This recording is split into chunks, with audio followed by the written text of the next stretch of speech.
hello learners गोटे बहुत important update आसी एसएससी सीजीएल को नहीं जार नोटिफिकेशन पब्लिश होता 21 मे रे एवं तार एप्लिकेशन डेट को ओपन करा 21 मे रु 22 जून जाए एवं कालीर अपडेट हिसाब रे यार एप्लिकेशन विंडो को पुनी थोरे रीओपन करा जाइछि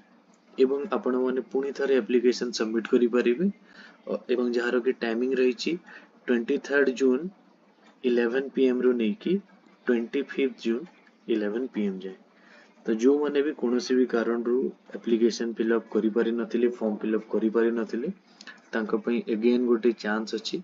से माने एसएससी सीजीएल पई फॉर्म फिलअप करि परिबे एवं आउ गोटे इंपोर्टेंट डेट विषय कहै छी एठी जदि आपण एप्लिकेशन टाइम रे किछि मिस्टेक करूछंती तो करेक्शन विंडो मध्ये ओपन हबो जाकि 1 जुलाई रु